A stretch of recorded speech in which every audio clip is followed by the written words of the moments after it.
Result आ रहे हैं भाई बच्चों के हर तरफ। पिताजी, मेरा रिपोर्ट कार्ड, मैं फिर से फेल हो गया। जो रील है उस पर केवल और केवल वीडियोस नज़र आ रहे हैं कि बच्चों के रिज़ल्ट आ रहे हैं। आधे माँ बाप हैं फूले नहीं समा रहे हैं, बच्चों को प्यार कर रहे हैं, दुलार कर रहे हैं। कॉलेजेस बड़े बड़े इंस्टीट्यूट बोल रहे हैं कि हम तुम्हें गाड़ियाँ ला के दे देंगे अगर तुमने 100/100 लाया, थार ला के दे देंगे।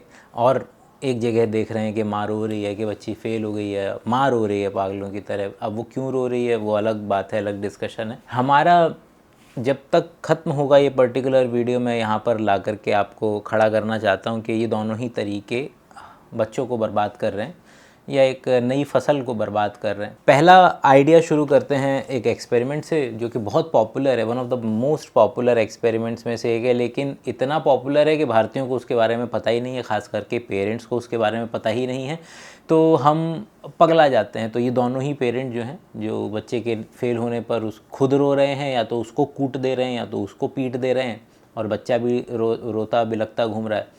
या वो पर्टिकुलर लोग जो नंबर आने पर फूले नहीं समा रहे हैं, ढोल नहीं बजवा दे रहे हैं और क्या क्या नहीं कर दे रहे हैं। चीज़ें नुआंस्ड हैं, दोनों गलत किस तरीके से हैं वो पक्ष मैं बता देता हूँ। वो पक्ष इतना सा है कि एक्सपेरिमेंट है, बहुत पॉपुलर एक्सपेरिमेंट है, साइकोलॉजिस्ट हैं, उन्होंने एक्सपेरिमेंट दिया, 2 बच्चों के ग्रुप लिए। एक ग्रुप को बोला कि ये बेटा पज़ल है, आप सॉल्व करें। पज़ल सॉल्व करने के दौरान उनको बोला गया, अरे वाह वेरी नाइस, आपका तो बहुत अच्छा एफ़र्ट है, आप तो बहुत अच्छा एफ़र्ट करके आपने किया। दूसरे लोगों को कहा गया, अरे वाह पज़ल सॉल्व कर ली तुमने, वेरी नाइस, पज़ल सॉल्व कर लिया यार तुमने। अब यहाँ से हमने 2 ग्रुप्स बना दिए हैं कि एक को जिनको एफ़र्ट के लिए प्रेज़ किया गया है, एक को रिज़ल्ट्स के लिए प्रेज़ किया गया है।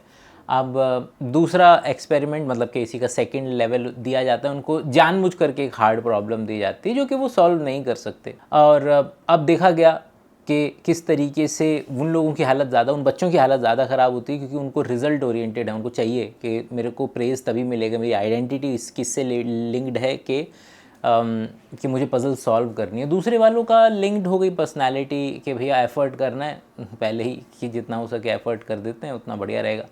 और बेसल लेवल पे समझ में आया कि ठीक है कि बच्चे को प्रेज़ करना अच्छा है, लेकिन प्रेज़ भी 2 तरीके के होते हैं। एक प्रेज़ जो आप एफ़र्ट के लिए करवा रहे हैं, एक प्रेज़ जो आप रिज़ल्ट ओरिएंटेड करवा रहे हैं, दोनों के आउटकम बहुत ज़्यादा अलग अलग हो सकते हैं। तो इंडियन पेरेंट्स को तो पहले यही समझ लेना चाहिए कि किस तरीके से कि अगर आपने अपने बच्चे को बहुत बुरे तरीके से प्यार दिया, रिवॉर्ड किया, तब भी आप उसको स्क्रूड अप कर रहे हैं भविष्य के लिए। अगर आपने उसको मारा पीटा, गालियाँ दी, खुद रोने लगे, 4 दिन घर का माहौल बर्बाद करके रखा, गालियाँ दी, बच्चों के नंबर सुनाए, चलते फिरते लोग आपसे नंबर पूछ रहे हैं, आप वो भी इसी पर्टिकुलर कंडीशनिंग के शिकार हैं कि नंबर आने चाहिए, आप भी इसी पर्टिकुलर कंडीशनिंग के शिकार हैं कि नंबर आने चाहिए, आप भी नंबर नहीं आए ठीक तो छुपे छुपे फिर रहे हैं, और गलियों की आंटियाँ बाहर निकल करके सब लोगों से पूछ रही हैं कि तुम्हारे कितने आए, उसके कितने आए, फ़ोन कर करके पूछ रहे हैं कि उसके कितने आए, इसके कितने आए। तुमको मालूम है स्कूल का जो एटिमोलॉजी है,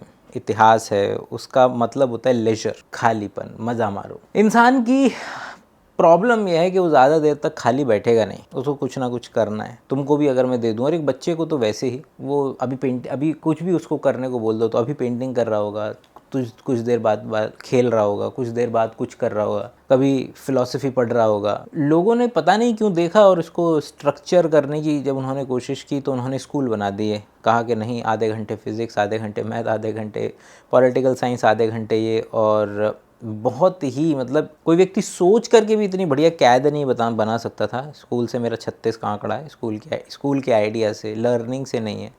लर्निंग तो मतलब तुम चाहो ना चाहो तुमने तब भी लर्निंग करनी है। तुमको एक्टिवली रोका जाएगा सीखने से अगर तुम टिपिकल स्कूल के आइडिया को एंटरटेन करते हो, चाहे ट्यूशन के आइडिया हो गए, चाहे स्कूल के आइडिया हो गए।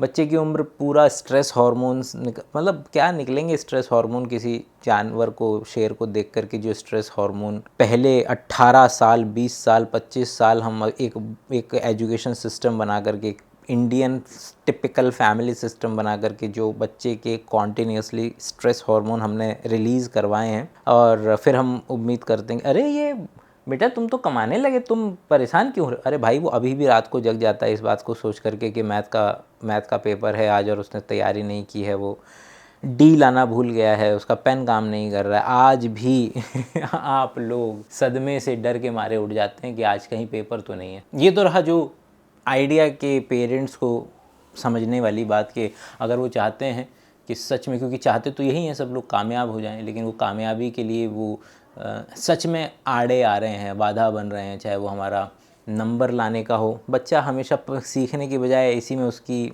हालत 74 रहती है कि अभी कॉपी पूरी करनी है, अभी कवर चढ़ाना है, अभी ड्रेस कंप्लीट करनी है, अभी टाइम पे पहुंचना है, अभी फाइल चेक होनी है, अभी यूनिट टेस्ट होना है, अभी मिड टर्म आ गए, अभी फर्स्ट टर्म का second term, pre board, board.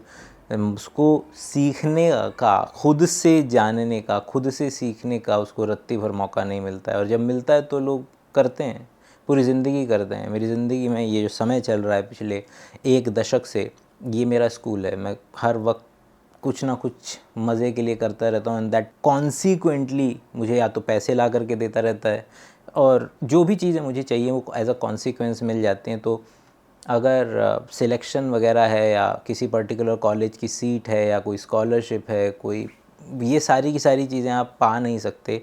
ये सारी की सारी चीज़ें केवल एक कॉन्सिक्वेंस है। जब आपको उस चीज़ में बहुत ज़्यादा मज़ा आने लगे, बहुत ज़्यादा आप अच्छा करने लगेंगे, तो ऑटोमेटिकली आपसे कौन कम्पीट करेगा। जब आपको उस पर्टिकुलर खेल में मज़ा आ रहा हो, जब आपको वो दर्द नहीं लग रहा है, जब आप पूरे दिन धूप में भी अगर आपको खड़े होकर के वो काम करना पड़े और आप करे चले जा रहे हो, आपके पसीने दर पसीने और शरीर टूटा हुआ है, लेकिन अगले सुबह आप फिर से उठ खड़े होते हैं क्योंकि आपको मज़ा आ रहा है, एज़ कम्पेयर टू कि वही आधे घंटे का यूनिट टेस्ट, फाइल बनाओ, ये करो वो करो। और आज का दूसरा इम्पॉर्टेंट आइडिया जो मैं रैंट करना चाहता था कि अब जब कुछ चुनिंदा लोगों को ये बात समझ में आई कि नहीं भाई साहब, प्रेज़ जो होता है वो तो बच्चे के एफ़र्ट का होता है। तो मतलब कि जो व्यक्ति, जब बच्चा जर्नी कर रहा है, जर्नी इम्पॉर्टेंट है, गोल इम्पॉर्टेंट नहीं है। अब ये बेचारे फिर वहीं मारे फिर रहे हैं, क्योंकि again this is not what a good explanation looks like. क्या है, मतलब क्या कहना चाह रहा हूँ मैं, कि इस तरीके के एक्सपेरिमेंट्स ने लोगों के अंदर में शायद ये भावना जागृत कर दी कि भाई जर्नी मैटर करती है बेटा। आजकल के पेरेंट्स जो थोड़ा सा पढ़ लेते हैं, उनको लगता है कि जर्नी मैटर करती है, रिज़ल्ट तो मैटर नहीं करता है। रिज़ल्ट मैटर करता है। ये मेरा ओपिनियन है, जो मैं बकैती कर रहा हूँ, ये नज़रिया है केवल और केवल। और बस मैं ये बता रहा हूँ कि फिर आपने जर्नी को गोल बना लिया ना, एंड दैट इज़ ओके। कोई रूल मत बनाओ कि ये सही है, ये गलत है, ऐसे करना होता है, वैसे नहीं करना होता है। 2 तरीके के गेम हैं। नवल रविकांत का आइडिया कि स्टेटस गेम और एक मनी गेम। मनी गेम में सब लोग जीत सकते हैं, सब लोगों के पास घर, खाना, बेसिक एमिनिटीज़, सारी चीज़ें आ सकती हैं, सबके पास आ सकती हैं। लेकिन अगर आपको देखना है कि मेरे पास महंगा वाला पर्स हो, या फिर मैं अपनी सोसाइटी में प्रेसिडेंट बनूं, तो प्रेसिडेंट सोसाइटी का एक ही हो सकता है। ये स्टेटस गेम है। तो किसी भी तरीके से सीखना मनी गेम की तरह, सब जीत सकते हैं, सब सीख सकते हैं, सब लोगों को चीज़ें आ सकती हैं, सब लोग बढ़िया तरीके से कुछ ना कुछ अपनी लाइफ में, इस समाज में वैल्यू ऐड करके पैसा कमा सकते हैं, बढ़िया ज़िंदगी जी सकते हैं, बेसिक एमिनिटीज़ भी कमा सकते हैं, सब कुछ बढ़िया हो सकता है। तो नॉलेज तो मनी गेम की तरह है कि सबको मुहैया हो सकती है, सबको मिल सकती है। लेकिन सिलेक्शन अनफॉर्चुनेटली स्टेटस गेम की तरह है कि सबको नहीं मिल पाएगा, और लोगों को लगता है कि वो शायद एक्टिवली बैठ करके चुन सकते हैं। और हर गेम में कुछ लूप होल्स होते हैं। वो लूप होल्स आज धीरे धीरे करते करते इतने बड़े हो गए हैं कि आप सीखने की बजाय केवल और केवल MCQ लगाने की मशीन हम मतलब अभी तो जो अगले दशक के अंदर में मेरा अनुमान है, जो स्किल सबसे ज़्यादा पावरफुल मानी जाएगी, and that will be the ability to think. Gen Z और जेन अल्फ़ा के सामने जो प्रॉब्लम मैं सबसे ज़्यादा देखता हूँ, and that will B, millennials इसको समझ पाएंगे, क्योंकि जिस तरीके से अब आपने अपने थिंकिंग के काम को भी ऑलमोस्ट अलग अलग तरीके के AI एजेंट्स को आउटसोर्स कर दिया है। मेल लिखने के लिए नहीं सोचते, बस बोल देते हैं, बाकी चीज़ों के लिए नहीं सोचते, बोल देते हैं और काम करवा लेते हैं। ये सेम काम बच्चों के अंदर में भी बहुत ज़्यादा हो रहा है। वो जो काम, जो फाइल बनाना हो, जो प्रोजेक्ट्स पूरे करने हो, वो सोचने वाला जो एंगल है वो बहुत ज़्यादा ख़त्म होता चला जा रहा है नेक्स्ट जनरेशन का। इसका एक तो इलाज है कि बायोशाला का ऐप यहाँ पे क्रिटिकल थिंकिंग की वर्कशॉप और आइडियाज़ आप देख सकते हैं, लगा सकते हैं कि but thinking is very important.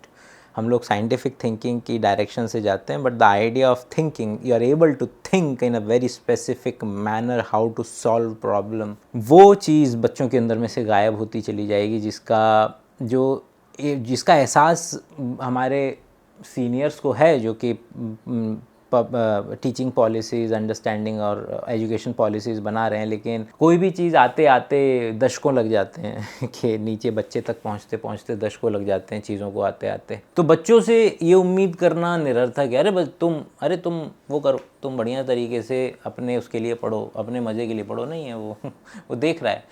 Conditioning इतनी बुरी है, चारों तरफ इतना हाहाकार है कि ये कहना बड़ा अजीब सा है बच्चे के। हमें सिस्टम्स के लेवल पर, इंसेंटिव्स के लेवल पर वो सॉल्यूशंस निकालने पड़ेंगे जिसके कॉन्सिक्वेंस के तहत ये दुनिया, अभी मैं देख कह रहा था, मतलब हमारे मित्र हैं ताइवान में ही हैं, तो उन्होंने बताया कि भाई ये जो जितने भी चीज़ आप ताइवान में ख़रीदते हैं, सारे के सारे पे, सब पे जो स्लिप होती है, जब उनका वो होता है, जिनका बिल होता है, बिल के ऊपर हमेशा हर एक बिल एक लॉटरी का टिकट है। तो अब क्योंकि लॉटरी किसी की भी लग सकती है साल में, तो आप अपनी ज़िंदगी में जितने बिल आपके होंगे, आप कोई भी बिल 2 नंबर का पेमेंट नहीं करोगे। आप हमेशा बोलोगे भाई बिल दे।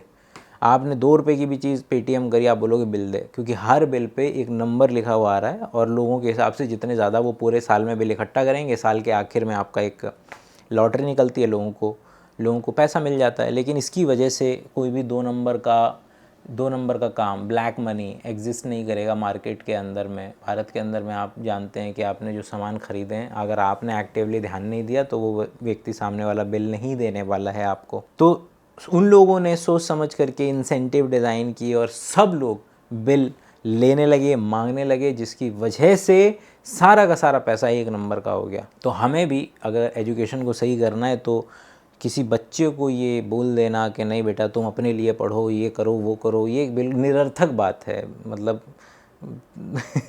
तो हमें सिस्टम ही इस तरीके का डिज़ाइन करना पड़ेगा जिसमें भागा दौड़ी, रिजल्ट्स ओरिएंटेड ना हो। और मालूम है क्यों? क्योंकि उसके अंदर में बच्चा सबसे कम सीख रहा है 8वीं क्लास का बच्चा पढ़ नहीं पा रहा है भाई। हमारे बिहार के मुख्यमंत्री की शपथ ले रहे हैं, देवनागरी नहीं पढ़ी जा रही है, समझ रहे हैं आप? मतलब कि मैं समझता हूँ कि एक नेता को ज़रूरत नहीं है बहुत तगड़ा ज्ञान अर्जित हो, उसको नोबेल प्राइज़ जीता हुआ हो उसने और प्रोफेसर हो, मैं नहीं ऐसा उम्मीद करता हूँ। जनता का प्रतिनिधि है वो, लेकिन जनता का प्रतिनिधि होने के बाद उसमें एक इतनी तो हो कि कम से कम देवनागरी पढ़ पाए, मतलब चीज़ों को रिसीव करने की क्षमता तो हो। तो आज का यही है, रेंट है हमने AI वाला जो वर्कशॉप और वीडियोस वाला सेगमेंट है वो भी एप्लीकेशन पे चालू कर दिया है। और हर बार की तरह कोई भी पर्टिकुलर वर्कशॉप हो, हमारा 500 रुपये फिक्स्ड है उस पर्टिकुलर वर्कशॉप के। तो AI के लिए मिलेंगे हम इस सैटरडे को लाइव। तो अगली वीडियो तक के लिए अपना ख्याल रखें, बाय बाय।